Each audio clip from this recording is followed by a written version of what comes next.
Hey, welcome back, music freaks. This is hour number 3 here on Stylin' Radio. You are listening to Pure Adrenaline. I am West Coast Paul here in the studio with Izzy. Hey, what up, Izzy? What's up? What's up? Now I'm gonna open me up a NOS energy drink. There you go. I see it. The cover's gone. It pops. There, drop, sip, Yeah. gulp. Oh God, yeah. Here, it's. Hang on. Okay, I had to. Mine's already popped. I had to have one too. There, just a sip. Yeah, it's Just a sip. it's 9 o'clock out here, and yeah, we got a few more hours to go, and this probably be, well, I say it would be my last one because I got to go home and go to sleep because I got to come in and do work tomorrow, and Yeah, But it's busy around Stylin'. Yeah. It's always busy around here. We keep our hands full. Yeah, the radio station's busy. The motorsports side is busy. We're getting ready to start dropping our live events and where we're going this year. That'd be nice. I kind of know where we're going. Of course, we're going to be at Slammin' and Jammin'.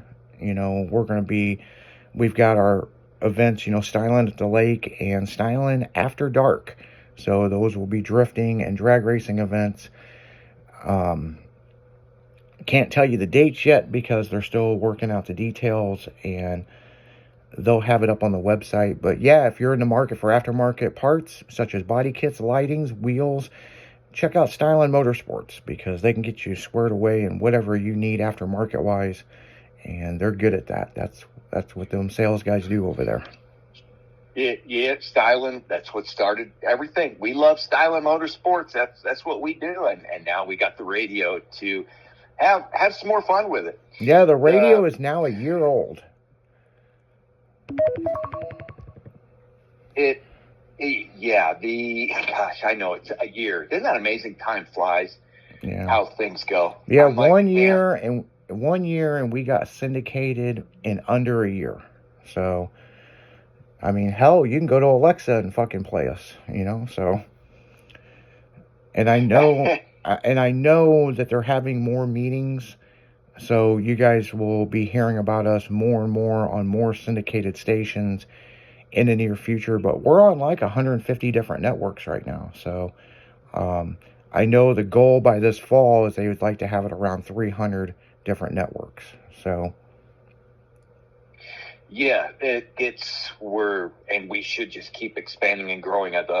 Everywhere I go, it's like when I was in SoCal and cruised around a little bit, there were a lot of people there who listened to us and knew about us, and they were excited. And we made a whole bunch, of new fans as things were spreading. And got to appreciate everybody out there. We love you. Yeah, right now, the current listeners is 500,000 listeners right now. So. Yeah. So yeah, I mean, we're in 247 different countries. And growing. And growing, yeah. And growing.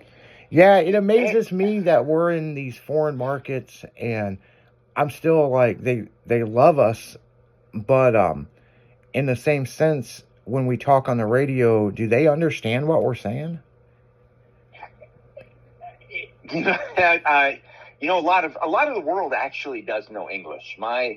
My wife was an Air Force brat, and I've traveled a bit. I know you have too. And if you go to a lot of countries, English is it's taught as the second language. It's like America. We now learn Spanish. Everywhere else kind of learns English. Yeah. And so there's the music people get, and I mean rock music's everywhere all around the world. That's why I like to talk about worldwide bands and things they do.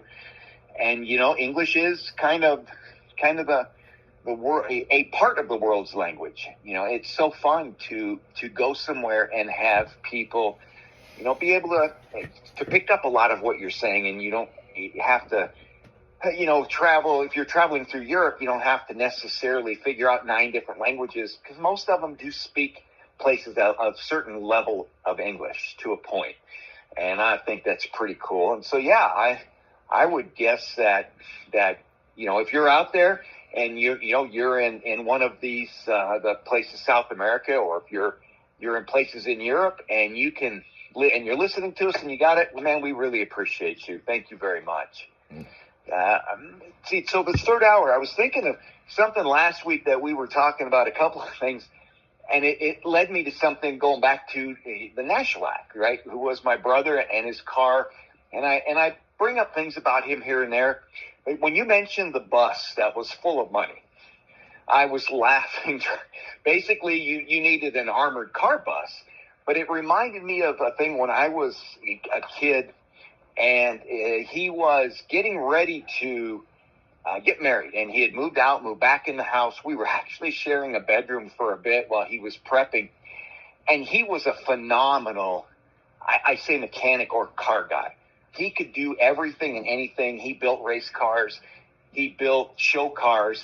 He raced. He would fix the neighborhood's cars and friends' cars. I mean, the guy, it was a gift. And while he was working at home, he was working on cars. There'd be a different one there every day. And he would do his thing, and the shit would get fixed. It'd be done right. Everybody was happy. Well, one day I go in the garage.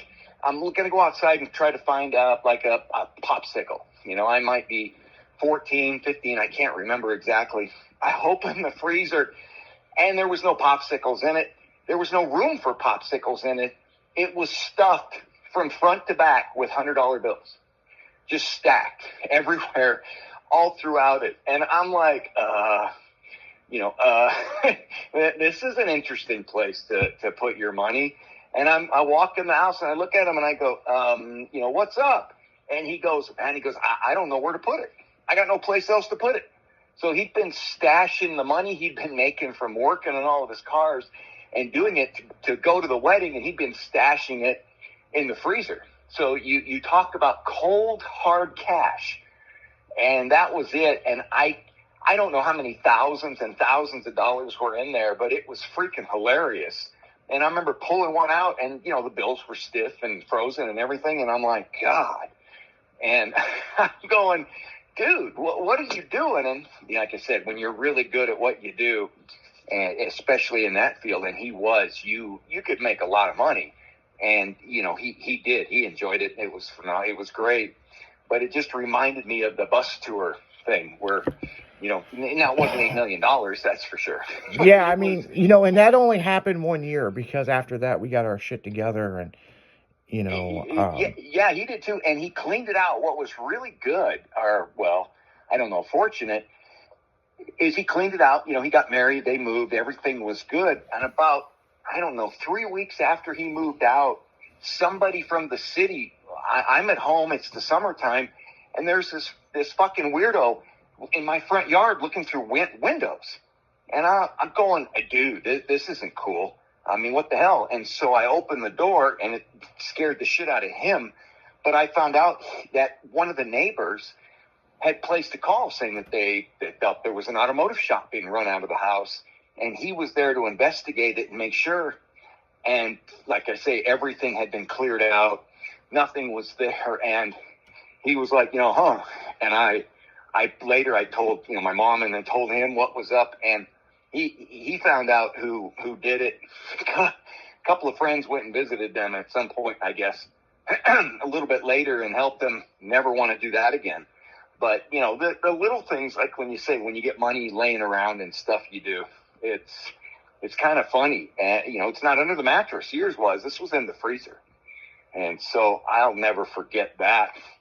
The other little Nash thing I was talking about last time is when you'd go through a drive-through and you'd rumble your car, like it's an old school, dragster, and then and then you hit the pedal and it blasts.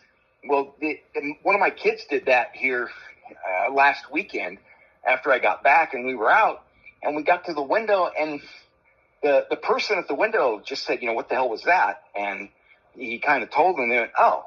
Well, it's not any fun anymore because so many of these fast food places wear headsets and no one else in the store can hear it. And so he goes, wait a minute. I know of one. And there was a fast food place that, sure enough, when you speak into it, everybody in the kitchen can do it. And so we went through it. We were sitting at this window probably 10 minutes waiting to order. It might have only been 5, but it felt like 3 years. And he was doing it the whole time. and it was perfect. And he was pissed off because we were just waiting and waiting and waiting. And when he did it, sure shit, we pulled up to the window and there was like 4 people that came up there and said, "What the hell was that?"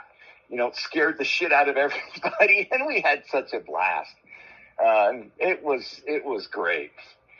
And I'm like, you know, sometimes in life you got to have a little fun, and those were, you know, that one was too cool. I'm trying to think anything else on the racing front, you know, this week, other than, you know, we keep talking about the Pro Mods, and they're prepping for their next month they'll be back down in Bradenton for the World of Pro Mods, and you know, sick weeks going on this week right now. I mean, there's all kinds of shit going on. I mean, from breakdowns to this sick week has been the fastest sick week that they've ever had on how fast some of these cars are going. So, I mean, a lot of records have been broke right and left. Yeah, the cars are getting, well, and there's more people. So when there's more people, more cars, you can get, you know, it creates competition. And with so many, you know, computer generated stuff they can do with engines, and just ingenuity of racers in general, these things just keep getting faster and faster. And I can't imagine, like I say, still driving one. I kudos to them, because as fast as they're going, they've had pretty good success down there of not getting cars on their hoods. So I like that. Because I hate to see somebody with a nice ride and it's a badass mobile, and then the next thing you know, it's crunched and munched and rolled, and it looks like shit, and they got to go and do their thing to it. So it's just, you know, I hope they keep kicking ass, and when the Pro Mod series or that event actually starts, we're going to be right here with all the results every chance we get. Yeah, exactly. I mean, you know, yeah, there's all kinds of shit going on, like I said, you know, but right now we're still in the slow time of the year. You know, right now sick weeks going on. It's winter time, guys. I mean, guys are building stuff, and there is a ton of stuff being built right now. You know, Monza from Street Outlaws is building a new Nova. It's supposed to have been a little fun daily Pro Street car. Well, it's turned into a tube chassis car. So, you know, so yeah, I mean, like I said, there's all kinds of stuff going on. But on that note, guys, we're going to go into the music. We're going to be right back. This is Pure Adrenaline. This is West Coast Paul, out.